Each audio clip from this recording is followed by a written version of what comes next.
కడప జిల్లా పులివెందుల పిఎస్ కు వైఎస్ వివేక హత్య కేసు నిందితుడు సునీల్ యాదవ్ వెళ్లారు. తనను గుర్తు తెలియని వ్యక్తులు వెంబడించారని పోలీసులకు ఫిర్యాదు చేశారు. గుడికి వెళ్లి వస్తుండగా ఫాలో అయ్యారని కూడా నిందితుడు సునీల్ యాదవ్ ఫిర్యాదులో తెలిపారు.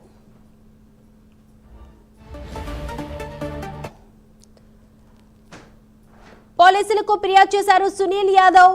ఏదైతే వివేకానందరెడ్డి హత్య కేసులో కూడా ప్రధాన నిందితుడిగా ఉన్న సునీల్ యాదవ్ ని గుర్తు తెలియని వ్యక్తులు వెంబడించారంటూ కూడా కంప్లైంట్ చేయడం జరిగింది. కడప పిఎస్ లో ఈ అంశానికి సంబంధించి మరిన్ని అప్డేట్స్ అందించడానికి మా ప్రతినిధి సుధీర్ సిద్ధంగా ఉన్నారు. Sudheer, good morning Deepika. ముఖ్యంగా చూసుకుంటే మాజీ మంత్రి వైఎస్ వివేకానందరెడ్డి హత్య కేసులో ఏటుగా ఉన్నటువంటి సునీల్ యాదవ్ గత అర్ధరాత్రి సమయంలో కూడా పులివెందుల పోలీసులను కూడా ఆశ్రయించడం జరిగింది. అలాగే కంప్లైంట్ కూడా చేయడం జరిగింది.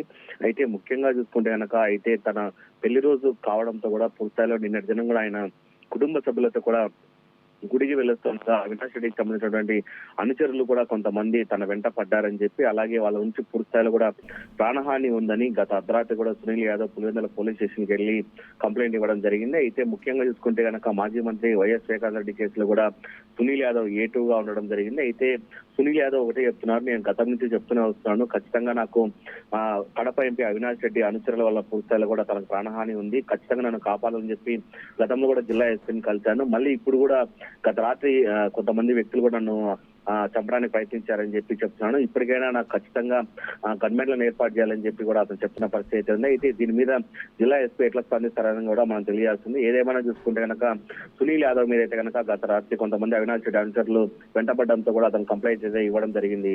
Deepika, right, thank you Sudheer.